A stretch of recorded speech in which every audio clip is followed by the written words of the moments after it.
Kiran, Krishna. Welcome to the DIY Detox Summit. Hi, nice to be with you. Thank you so much for having me. I'm excited to have you. We're going to talk today about restoring the gut microbiome. And my first question for you is this something we can DIY? Yes, I love it. So we live in a very DIY world. And in fact, when it comes to health, of course, you should be seeing your health practitioners and your doctors.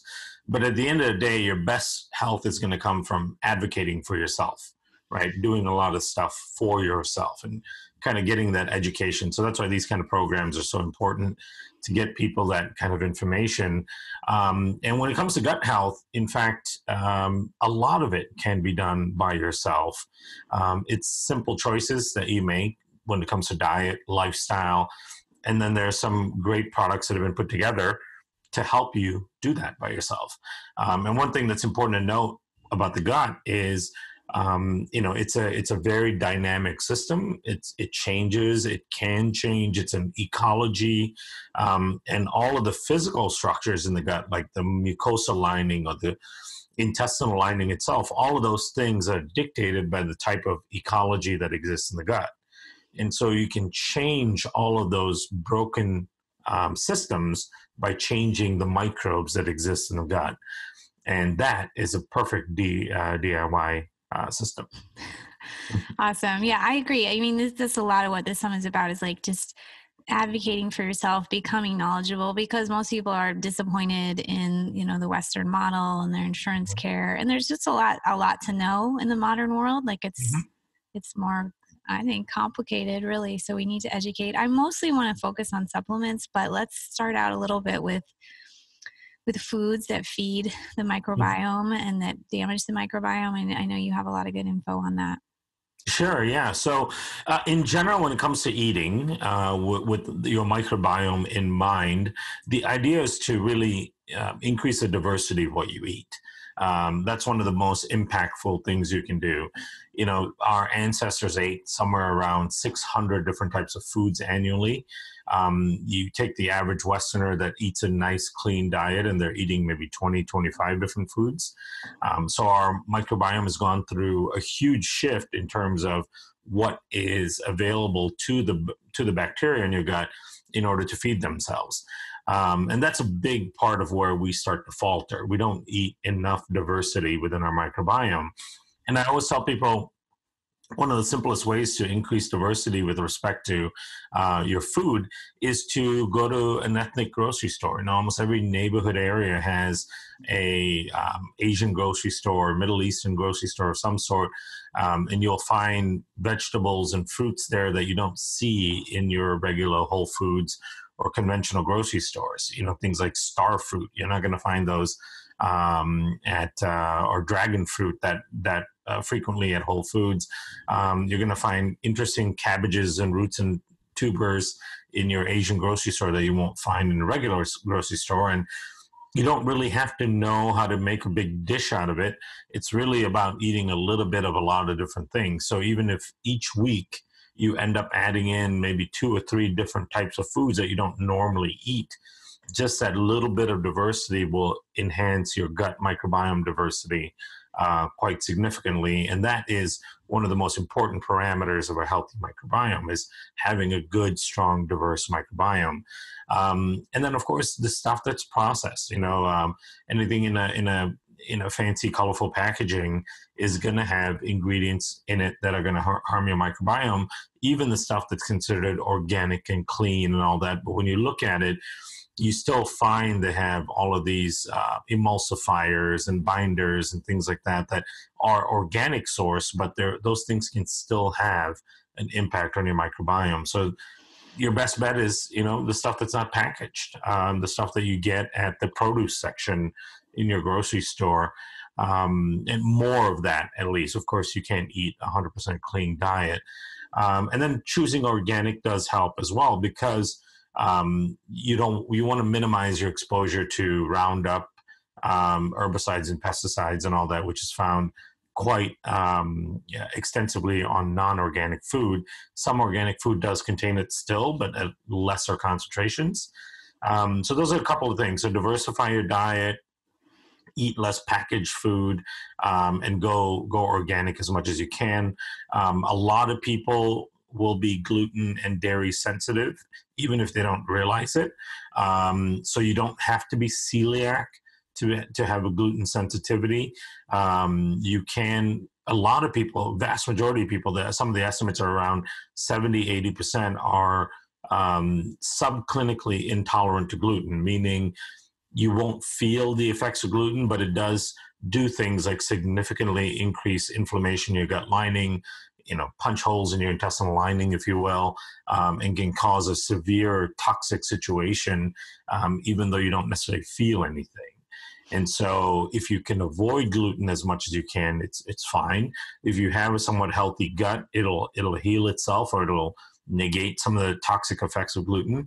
But if you're in a repair stage and you want to detoxify your life and detoxify your body, it would probably be a big benefit to stay away from gluten for some time. For some time. Yeah. I totally agree with that. Yeah. I think the variety thing is a great tip that you don't hear very much, even though it's so simple. And just to try to remember every time you go to the store to try something different grains, that kind of a thing. It's a great tip. Just anything that you don't typically eat, and again, it can be just one or two things. It doesn't have to be complicated. You don't have to make a whole meal out of something that you're just not familiar with. Just thinking about if you eat a salad, just chop up a cabbage or something that you find in an Asian grocery store, which is different, which is a cousin to the typical cabbage that you find, but the carbon bonds in it are different enough that it can feed other bacteria. So simple. Such a great tip. Yeah. And then the junk processed food just sounds like it's junk food for the bacteria as well. So just keeping that in mind. So you're the co-founder of Microbiome Labs, and I think your flagship product was something called Megaspore.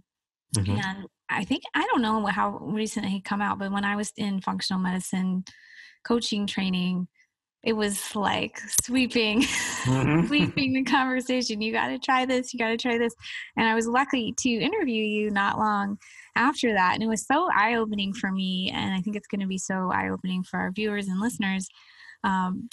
We just don't understand probiotics enough and how they should be working. So can you enlighten us on that subject? Yeah, so it's interesting. Well, when we got into probiotics, so I got into the science of probiotics a little over a decade ago. And for those that aren't familiar, I'm trained as a microbiologist, so I have a unique skill set to understand probiotics and the gut and the microbiome and all that, which there are very few microbiologists actually involved in this whole world of supplements. Most supplement companies, surprisingly to a lot of people, are run by just marketing. Most supplement companies have no research or scientists behind it at all. Many of them will have kind of a scientific advisory board, but it doesn't take much to be on the board, and then the board doesn't really do anything. It's just a namesake. So vast majority of supplement companies are run by, and products are developed by, marketing people. So that's an important thing to note. And we didn't know much of anything about the gut until about 2009. Somewhere between 2007 and 2009, some of the first papers from the Human Microbiome Project started coming out. And we really didn't learn the bulk of what we now know till about 2013, 14, and that's just 5-6 years ago, right? So before that, it was a big guess as to what was living in your gut, how it was all structured, how they all worked together, and what was the connection between what existed in your gut and your disease state or your wellness state. Those things we had no clue about at all. I mean, it was a complete vacuum of information. We knew more about bacteria at the bottom of the ocean than we did about bacteria in our own guts. So most of the probiotic products that people are familiar with were developed well before 2010, 11, 12, 13. And so just imagine that we have a whole, line of therapeutic or so-called therapeutic products that are developed for a system that we knew nothing about, right? So it was just a guess. And a lot of the ideas for probiotics came from fermented foods. We know, and we've known for some time, that fermented foods are highly beneficial to health, and they're good for your gut, they're good for your immune system. But the reason why fermented foods are good is because of the ferment itself, right? So you take cabbage or you take sauerkraut and you allow a bacteria to ferment it for some time.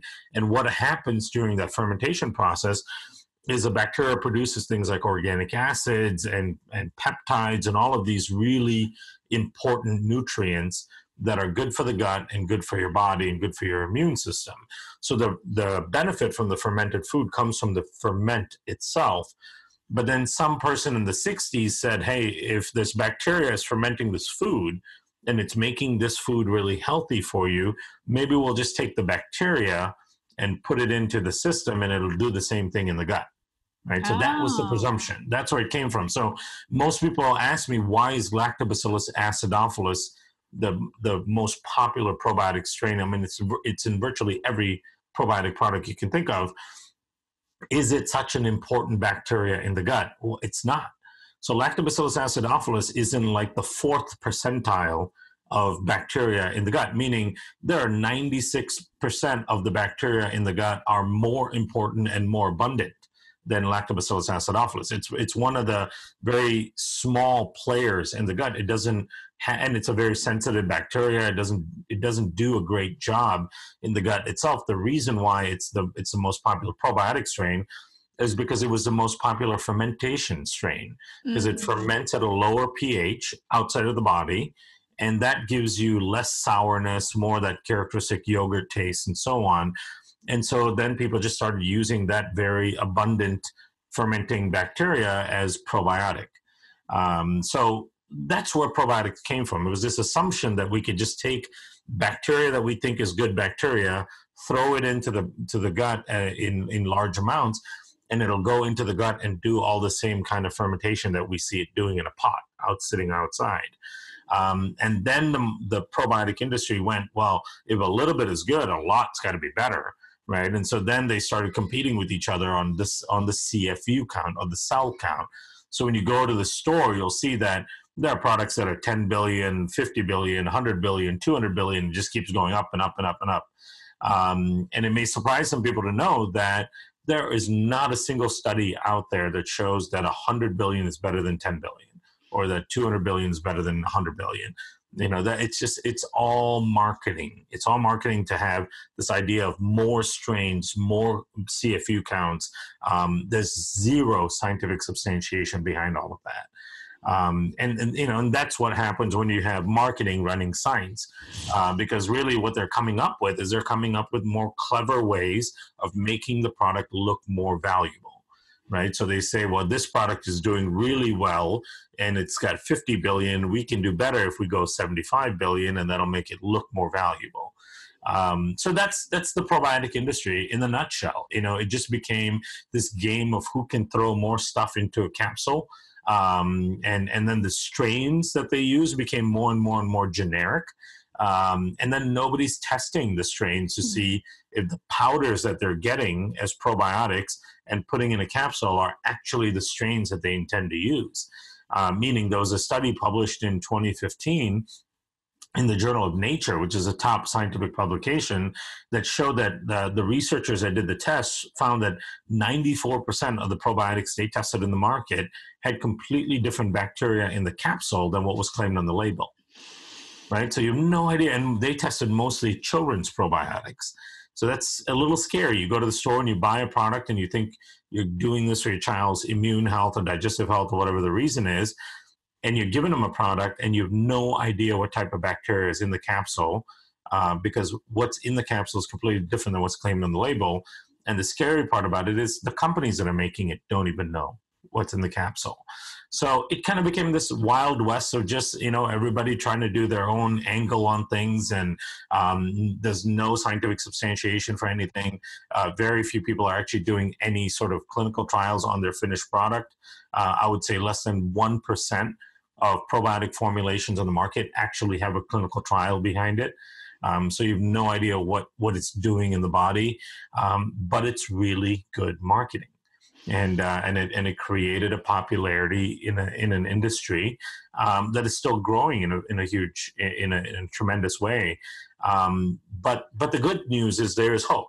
So then you get a super nerdy microbiologist like myself that comes into this whole picture, and I'm digging at it from a scientific perspective. You know, the first thing I notice is you go to the store and they tell you the best probiotics are the ones in the refrigerator, right? I mean, we've all seen those, and those are the most expensive ones. And then you start questioning as to why they're in the refrigerator, and they tell you, well, because they've got to be live cultures. You got to keep it alive, so you got to refrigerate it and take it home and refrigerate it. Don't let it sit out.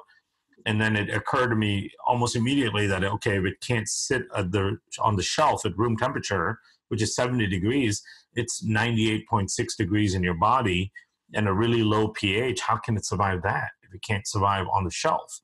You know, and then nobody really had an answer for that. And so then you start to see all the holes in the story behind probiotics, you know, and so we had to change the paradigm. And when we were investigating what could work as an actual probiotic, meaning a bacteria that you take that is from the outside, that can survive through your gastric system, get into the gut, and actually make a change in your gut, we went back to nature. And we just took a simplistic approach and said, where did our ancestors get their probiotics from, right? Clearly, we have this symbiotic relationship with a lot of bacteria. So where did our ancestors get their probiotics from? And, you know, if you look around, it's simple to see that our ancestors got it from the environment, right? They ate dirt, essentially. They didn't sterilize their homes. They didn't sterilize their food. They got a lot of bacteria from the environment into their system. And so we started investigating bacteria in the environment that could survive through the gastric system and actually get into the gut, colonize, and start creating a change, because the vast majority of bacteria in the environment also don't act as a probiotic. Most of them are killed off in your stomach acid. If they make it to the gut, you basically poop them out in 12 hours. They're not really designed to live in the gut. They're designed to live in the soil, in the outside environment. So the whole idea of the soil-based bacteria products, it's a good idea, but again, you have to refine it. You can't just take a whole bunch of bacteria from the soil and expect them to do anything in the body, you know, because, and then that became kind of a tangent that some companies went on, because they had the right idea, but they don't have scientists that are going in and looking at this from a scientific perspective. So they go, we want soil bacteria, so we're just going to get a whole bunch of bacteria from the soil and put it in the product. And that's the extent that marketing can function in a supplement company. So we zoned in on bacteria within the environment that can actually survive through the intestines and go in and actually create a change in the microbiome. That's why we came up with the bacillus endospores.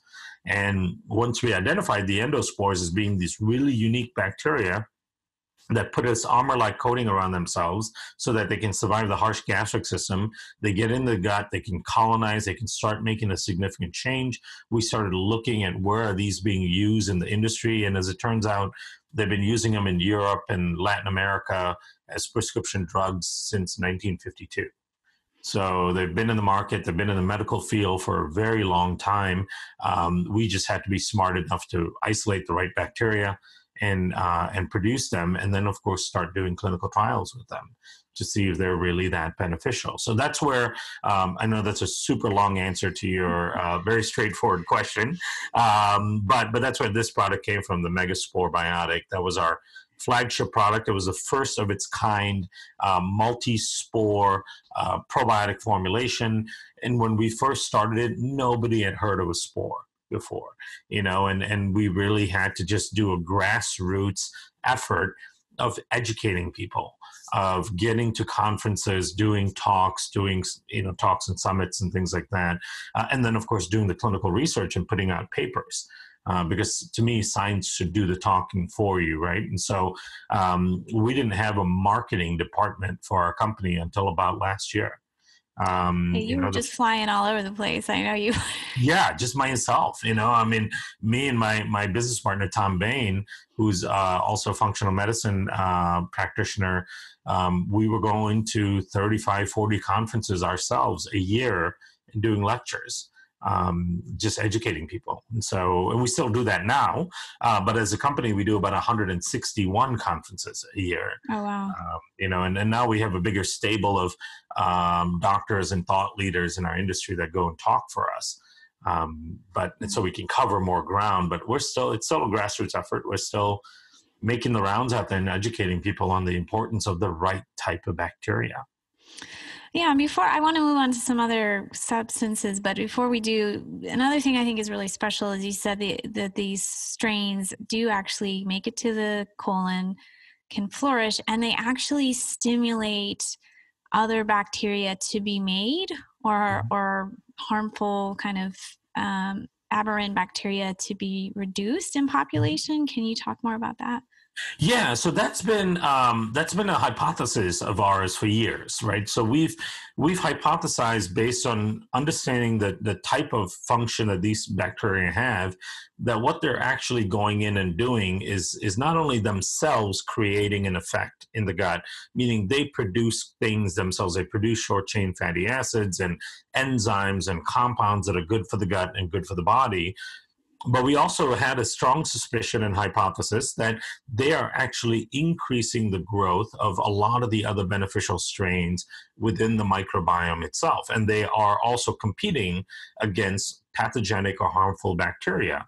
Now, we know that very well because that's actually what the use of these bacteria were in the prescription space.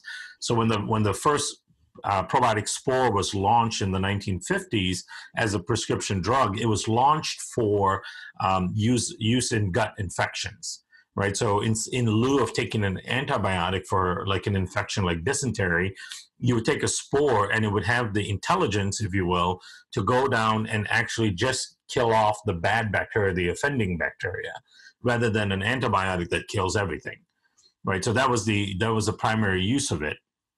So in our view, if it has the capability of finding bad bacteria, there's a way that bacteria can do that. It's a thing called quorum sensing. So bacteria can read other bacteria signatures, chemical signatures, and they have the intelligence to find bad bacteria and bring down their growth by producing antibiotics in the gut itself.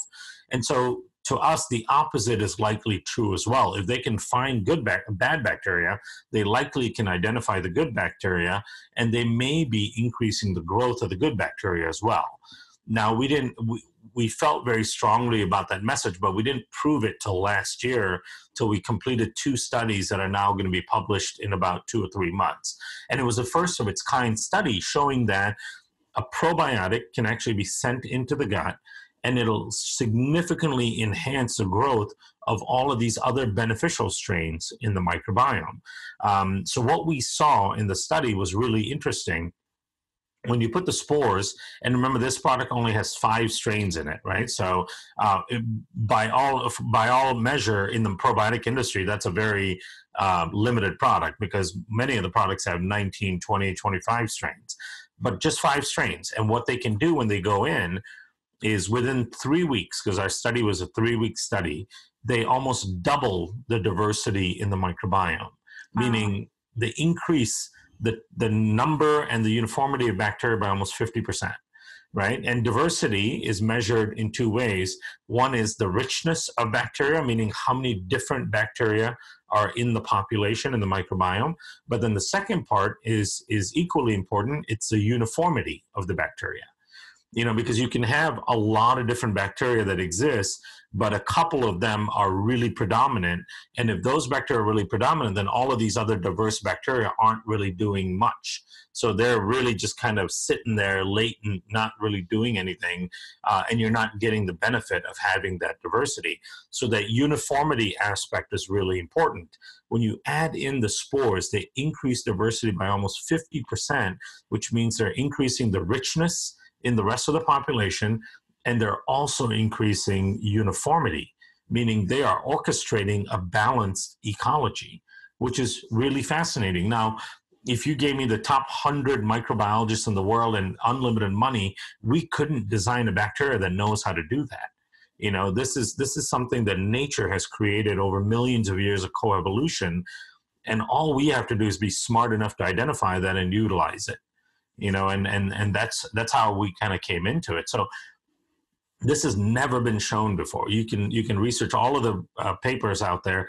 It's never been shown that a probiotic product, one that's on the market in a finished product, can actually go in and increase the diversity of the rest of the microbiome. And a lot of people ask me, well, where are these species coming from? If it's not in the product, when you increase diversity, well, they're in your gut, but they're at such low levels that we can't even detect them through this most sensitive methodologies that we have to detect bacteria. Like qPCR is one of those really sensitive technologies. And we would do studies on the microbiome and see that certain bacteria are just completely absent. Then you add the spores, and in 3 weeks, those same bacteria are flourishing.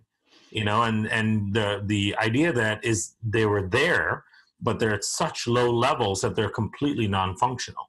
And so that's so the spores get in, and the word we use is they recondition the environment. They change the environment in many different ways to favor the growth of a more diverse set of bacteria. And then they can specifically bring down the growth of bacteria that are kind of going haywire and taking over the space. And then they enhance the growth so that all bacteria have a fair shot at being part of the microbiome and a functional part of the microbiome.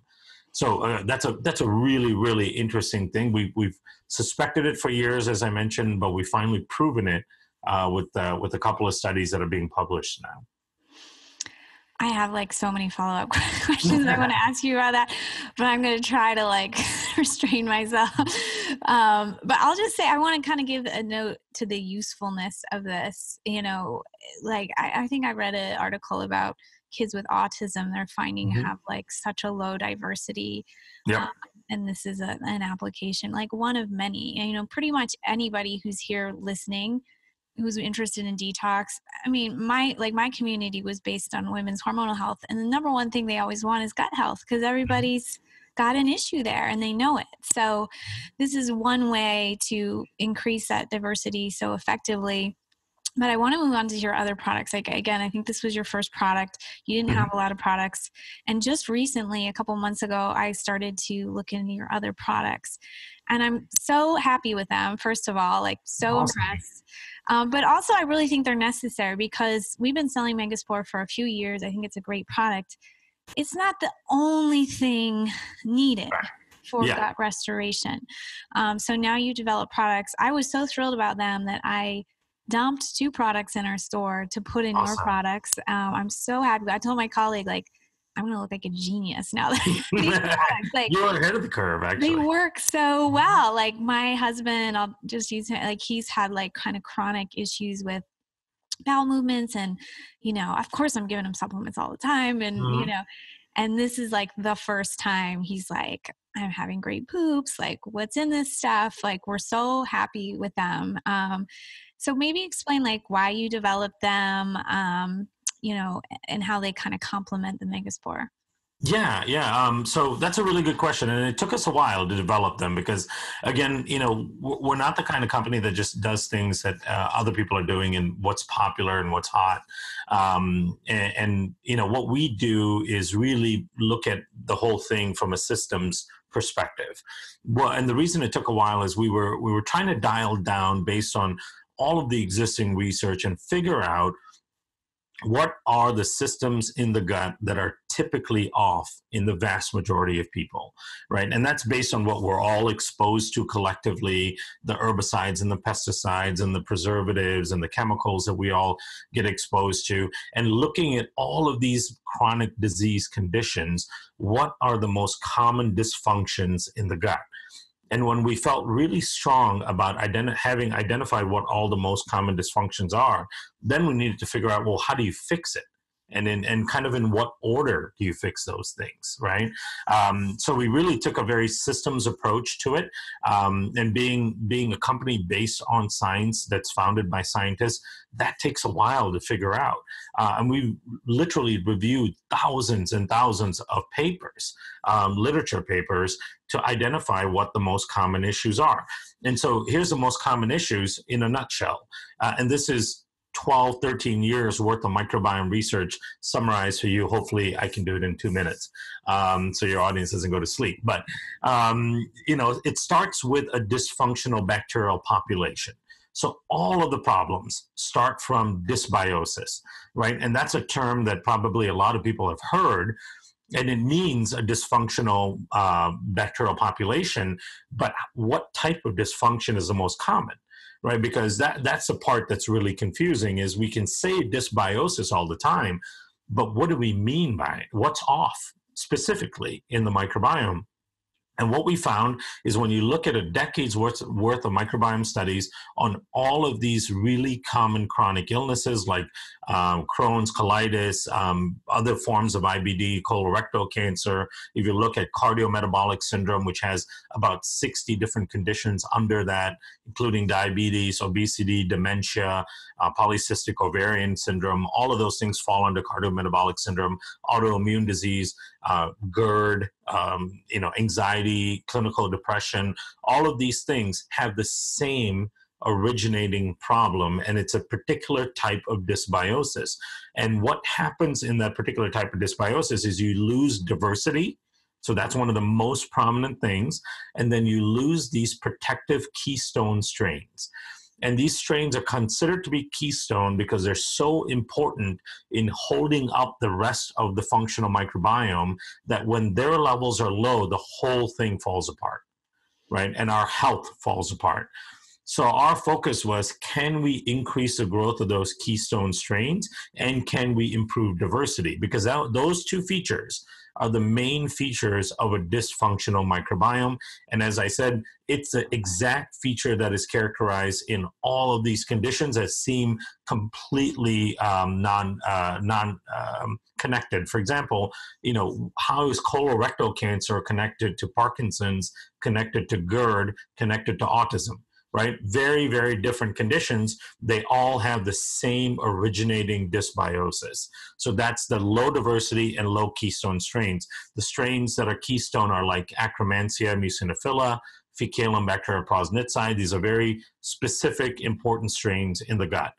Now, once you mess up the microbiome, where you have low diversity and low keystone strains, the next thing that happens is that mucosal layer that acts as a really important protective barrier. It's also the sampling area where stuff that's coming into the body gets sampled by the immune system, gets translated by the microbiome, and those messages are conveyed to the immune system to understand what to attack and what not to attack, to build tolerance, if you will. When that structure is dismantled because of the low diversity and low keystone strains, because the keystone bacteria and the diversity in the microbiome is what maintains that structure.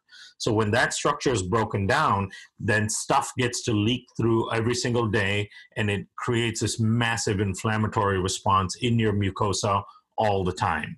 That mucosal inflammatory response is a characteristic physiological dysfunction in most chronic illnesses. It's just recently, less than a year ago, gastroesophageal reflux disease, one of the number one problems that people suffer from. That's why that little purple pill is the number one selling drug in the world, because GERD is so prevalent. They found that GERD is driven by a dysfunction in the mucosa.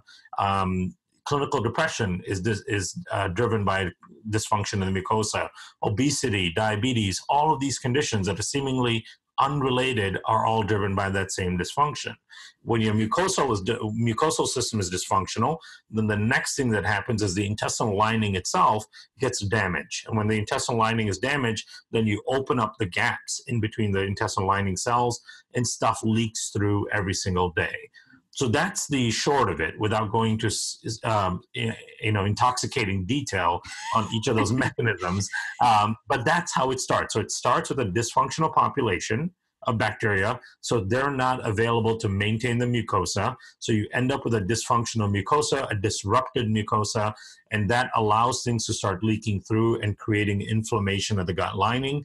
That inflammation of the gut lining destroys your gut lining cells, and then that leaves your gut leaky and open and permeable, and that leads to chronic low-grade inflammation that's at the base of most chronic health conditions. So when I do talks about this at medical conferences, and I show doctors study after study after study that shows that this same series of dysfunctions is present in virtually every chronic illness, they are baffled, because they had no idea that GERD could be related. The same cause of GERD is related to the cause of Parkinson's.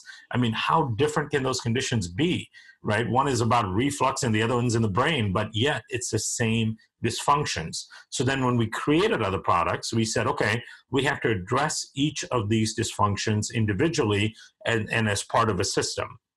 So the first step in all of that is fixing that bacterial population, right? Because that's the first step that goes wrong in the system.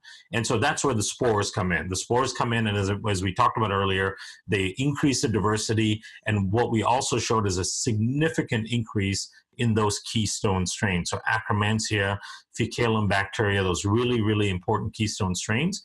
When you add the spores in, they grow those strains between 100 to 1,000-fold higher in just 3 weeks. That's a huge change, right? So imagine that strain, one of those keystone strains, is existing at around 10 million cells per gram of stool. And then now they are at 10 to 100 billion cells per gram of stool. That's the type of increase that we're seeing in just 3 weeks of adding in the spores. Right. So now what we want to do is, as we start generating this new diverse population with high keystone strains, we need to reinforce that new population so it becomes your normal stable population. Because if you don't reinforce it, you'll continue to have fluctuations, because we continue to have all the negative influence on the microbiome. We continue to be exposed to the Roundups and the pesticides and herbicides and chemicals and all that. Those are the things that are killing the microbiome. And as we start to regrow the microbiome, those toxins are still being exposed to the system. So we wanted to create this reinforcing phase, and that's where we created a prebiotic product. So the prebiotic, the right type of prebiotic, should be food for bacteria. So this is the product. It's called MegaPrebiotic. And it's the first of its kind. We call it a precision prebiotic. Now, when we were looking at prebiotics on the market, we had concerns, because many of the prebiotic products on the market are just kind of general fermentable carbohydrates. The problem with that is lots and lots of bacteria can ferment them. And if your balance is already off, you could very well be feeding bad bacteria with those prebiotics just as well as any good bacteria. So it can be driving dysfunction even more. So we boiled down the essence of what a precision prebiotic would be, where you would actually have specific carbohydrate structures that only feed certain groups of good bacteria. And so that's where this precision prebiotic came from. It took us almost 3.5 years to find the right type of prebiotic compounds that only fed good bacteria and has been clinically proven to do that and not feed any of the bad bacteria. So that's where the precision prebiotic comes in. So imagine in this broken system, you've got the probiotic that goes in, it starts to recondition the gut and change the microbial population. You start to get an increase in diversity, an increase in the keystone strains. Now, as those bacteria are starting to increase, we want to come in with a prebiotic and reinforce those bacteria so they become your permanent new microbiome. That's where the prebiotic comes in. So when you combine the prebiotic and the probiotic, we see a 10-fold increase in all of the beneficial effects from the probiotic alone. Wow, that's amazing. And that kind of answers a question that some people always say, well, do I have to take this the rest of my life, my probiotic? But you can answer that more in detail. But like, I think if you're feeding the good bacteria, you're changing things in your diet, then you're not so dependent, so to speak, on the probiotic supplement, right? Exactly. And part of our whole focus is to improve quality of life and build resilience in people, right? We should all have a gut where we can not make a good decision on our food and all that, as sometimes, and not suffer from it. You know, I know so many people, if they eat a crouton, a little bit of gluten in a crouton, they're going to pay for it for the next 2-3 days. You know, and that's number one, very low quality of life, because you have to be ultra vigilant about everything that you do. And then number two, it also shows a lack of resilience, meaning your microbiome can't really handle much. Or you travel and you end up getting sick because you went overseas. We should have that resilience where we can go out to eat with our friends without really having to think about it and just order whatever's on the menu, and be able to handle it. So that's the focus. And with this type of system, what we're doing is we're creating such a significant change to your microbiome that becomes your permanent new resilient microbiome. And all you have to do when your condition is under control is use these things intermittently. We have a lot of people that will use the probiotic every day as kind of a daily protection, but after they've gone through the total gut restoration system, they use the prebiotic only a couple times a week. Just as a maintenance. You don't necessarily have to do it every day. So that's the idea. So that's the first two parts of the product, of the system, is we're fixing the bacterial population, and then we're reinforcing it so we can dramatically increase all of those good bacteria once you bring the prebiotic in. Now that you have this new bacterial population, they can fix that mucosal structure and your intestinal lining, and they can fix all of that inflammatory response that's going on in the gut. But you have to give the bacteria tools to do that. So that's where the third part of the system, called the mucosal support, we call it MegaMycosa, which I don't have a tin of because even I'm sold out of it myself. I called the company. I was like, can you send me some product? They're like, sorry, you can't. We're sold out. We're sending it to our important customers, not you. So I can show you the same tub. It looks like this, but it says MegaMycosa. The idea behind that is it has 4 key amino acids in it. And it's shocking to me that no company has picked up on this, and it's evidence that people aren't reading literature, right? When we were looking at how do you rebuild the mucosal structure in the body, most companies use L-glutamine and licorice root and, DGC and those kind of common things, or zinc, carnosine, and we see that a lot in supplement companies. But when you dig into the research, there's really not a lot of good research on those compounds by themselves doing anything to repair the mucosa or the lining of the gut. What was shown was a huge study actually done by Nestle on 4 key amino acids that happen to be the building blocks of the mucosal structure. That's what the mucosal structure is made out of. So they did all these experiments, and you can only do these kind of experiments in animals, where you specifically damage the mucosa using certain types of toxins. And then when they added in these 4 amino acids, they saw that the mucosa got rebuilt by 95%. Compared to just giving it regular nutrients. And so we were like, wow, that's such a simple thing. It's these 4 important amino acids. They're the building blocks of the mucosa. If you put those back into the system, your mucosal system will get rebuilt. So in that mucosa product, we have the right clinically efficient amounts of those 4 amino acids. And then on top of that, there are 2 other very important things that need to occur in order to improve the building of the mucosa. Number 1, you have to be able to bring down inflammation that occurs in the mucosa. And that's occurring all of the time in people with damaged mucosal linings. And in order for the mucosa to get rebuilt, inflammation has to be turned off. That's where this bovine IgG comes from. So these are immunoglobulins that are taken from cow's serum. And these immunoglobulins are basically antibodies. And these antibodies have the ability to bind and neutralize mold toxins, bacterial toxins, viral products, environmental toxins, things like Roundup and glyphosate, all of these things that create toxicity and inflammation in our gut. They basically bind them up, neutralize them, and take them out through defecation.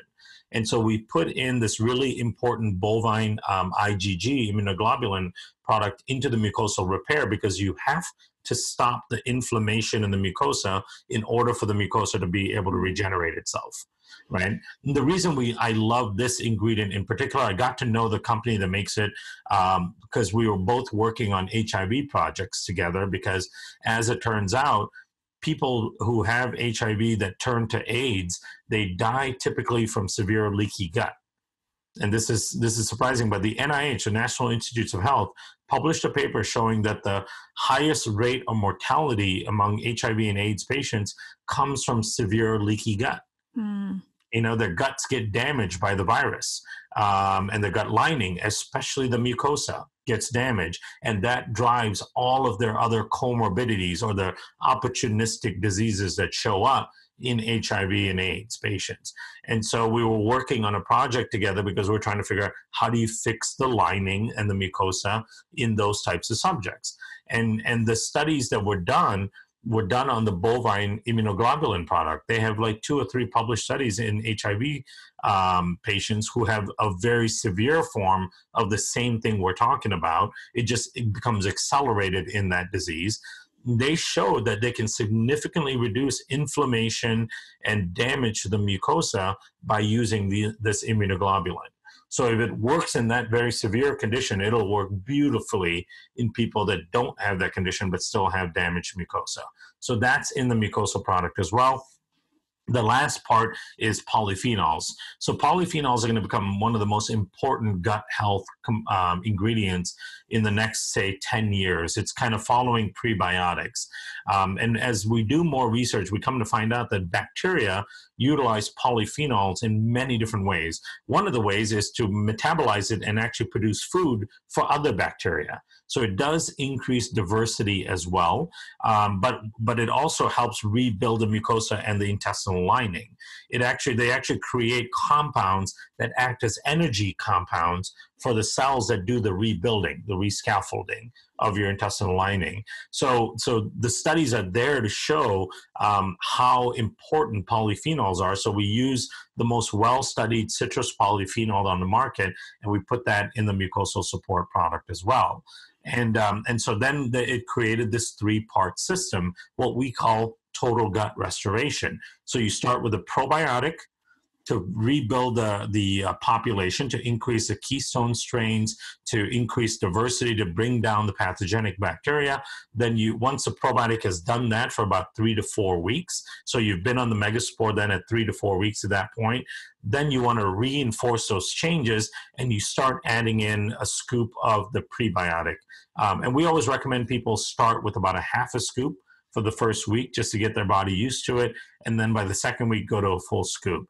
So for the next 3 to 4 weeks, you're basically using this product with this product together, right? So you're taking this once a day, 2 caps a day with any meal. The way I take this product is I make a scoop of it in a 12, 14-ounce bottle of water, shake it up, and I just drink it throughout the day. You don't have to take it all at once. And in fact, there could be some benefit in drinking it in small amounts throughout the day. Okay. That makes sense. So yeah, we find that to be actually more beneficial. You get better utilization of the prebiotic. Then the last part, once you've been on both of these for about 3 or 4 weeks, then you bring in the tub of the MegaMycosa, which pretend that's what this is. And so then you're starting to add a scoop, and that's also a powder of the MegaMycosa, which is a mucosal repair system. And so at the last 3 to 4 weeks, basically you're on all 3 products at once. And the way you use the MegaMycosa scoop is the same as a prebiotic. You put a scoop of each into a big bottle of water, shake it up, and drink it throughout the day. And then, of course, you've taken your megaspore with any one of your meals of the day. Now, when you've done all 3 for a 4-week period, you're at the end of that first cycle of your total gut restoration. And at that point, you can work with your practitioner or do it yourself and just kind of assess where you are with your condition, with the thing that is bothering you the most, whether it's an emotional issue, whether it's a depression, anxiety type of issue, or it's a sleep disorder, it's a gut issue, whatever it is, or a skin issue, whatever it is that you are targeting, assess where you are with that and have you made significant improvement. And if you have made improvements but aren't quite there yet, then just do the all 3 product at one cycle for another 4 weeks or so, and then assess again. The reason why I keep saying is to assess is because, again, we don't want you to have a life where you're on all 3 products forever, right? It's great for us as a company if you're taking it forever, but that's not realistic, and that's not our point. Our point is to make our customers' lives better. And so why you keep assessing is that once you get to a point where you feel good about the condition that you're dealing with is getting to be under control, then what we suggest is you just take this every day. This is kind of your daily protection against the toxic world. And then you keep these 2 tubs in your house and you use it a couple times a week. And if you feel like you need more, use more. If you're traveling, you get sick, you have to take a course of antibiotics, anything that can kind of disrupt your gut, and you need a little extra boost, then you can go back to using it 5, 6, 7 days a week until you're back into your homeostatic kind of condition, and then you can go back on maintenance. So you can kind of play around with it a little bit. And I know you mentioned earlier that you've kind of played around with the order of things, which is totally fine too. So we've actually found that a lot of people that get a severe detox or Herxheimer reactions when they start killing off bad bacteria. A lot of times when you first start taking the probiotic, you might find some of those Herxheimer reactions. With those patients, we actually throw in the mucosal product in the beginning with the probiotic. It minimizes some of that detox. Now, for people that have severe toxicity, meaning or you have a known gut infection, or you have Crohn's, colitis, or you have a really severe inflammatory bowel condition, or you have really bad Candida, there's a couple other products that will help as additions to it. So that immunoglobulin I talked about in the Mega Mucosa, we also have a standalone version of it called Mega IgG. So you can get up to 2 grams. Yeah, this is a phenomenal product. One of the effects that I saw that we're seeing most recently is a significant enhancement in mood when people start taking this, right? So in the mucosa product, there's about 1 gram of it in a daily scoop. In this product, you can get up to 2 additional grams by using 4 caps a day. Now, there are lots of people, like in the HIV studies, the dose was 3 grams. Equivalent to about 3 to 4 grams or so. So for a lot of people with severe inflammatory conditions or infections, then you would benefit in adding a couple more grams through using this standalone product as well. One of the unexpected areas that we're seeing a significant change in people with adding in the extra IgG through this bottle is in mood.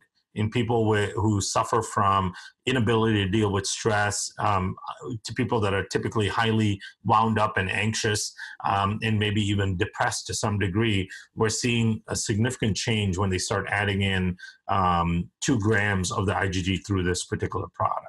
So you can add this on to as you're doing the gut restoration system. It's not an issue at all. You can't get too much of this stuff. And sometimes if you're one of those really sensitive people and you're afraid of detox, one of the ways of controlling that is while you're starting to take your megaspore, start with this as well. So take 4 caps of this with the 1 or 2 caps of megaspore that you're taking. So that's how that product plays in. And then the third product, the fifth product that we're talking about. A lot of people complain that they still have Candida issues, and it's no surprise that Candida would be so prevalent because everything we do is an antibiotic, right? Including antibiotics. But all the herbicides and pesticides and all that stuff all kill bacteria. And anytime you are suppressing the growth of bacteria, you're allowing room for fungus to grow. And Candida is that opportunistic fungus in our system. So we created this product called MegaMycoBalance. And it's got honeycomb structures on it for a particular reason, is because one of the active ingredients comes from honeybees, from propolis. So propolis is a compound that's found in the honeycomb structure itself, and it is an antifungal. So the bees make components within the honeycomb structure to make the honey and to make the honeycomb itself antibacterial and antifungal. Because remember, that honeycomb that's sitting out in the hot sun is full of sugar. And if the bees didn't have a strategy to ward off fungal growth and bacterial growth, the honeycomb would actually essentially get spoiled. Right? So nature has created this amazing capability for bees to be able to create an antibacterial and antifungal compound. One of the main ones is propolis, and that's what they pack their honeycomb structures with so that the honey doesn't get spoiled in the hot sun. So it's really interesting to see that. And when you look at propolis, how it impacts Candida, it's really effective at bringing down and controlling the growth of Candida. So that's why this MegaMycoBalance was in. So assuming you're somebody with known bad Candida, or you have the symptoms of having bad Candida, the brain fog, the skin issues, the tiredness, the lethargy, those things that you, as you start the total gut restoration system with the probiotic phase, you can add in the Candida product as well in that phase, because remember, that's the phase where you're trying to fix the population. So as the probiotics going in and increasing the good bacteria, you want to start to bring down the Candida at the same time as well. Yeah, I So love hopefully that that all product. kind of made sense. I know it's a lot of information for people, but that's where these products came from. It took years to develop because we really focused on the systems involved in gut dysfunction, and then how can we take a systematic approach to fixing the gut. And this is where this whole system has come from. Thank you so much, Kiran, for being on and all your expertise in these products you've developed. And we really appreciate it.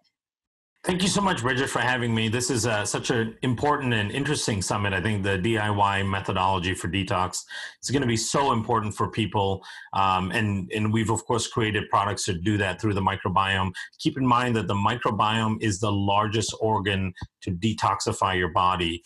So it's really important to focus on the microbiome, get that in the right shape that it needs to be in to protect you, to detoxify your life, detoxify your body, and then enjoy all this amazing wellness. So thank you so much for having me, and I've been really excited to be on this. Thank you. So nice to have you, and we really appreciate your time and expertise.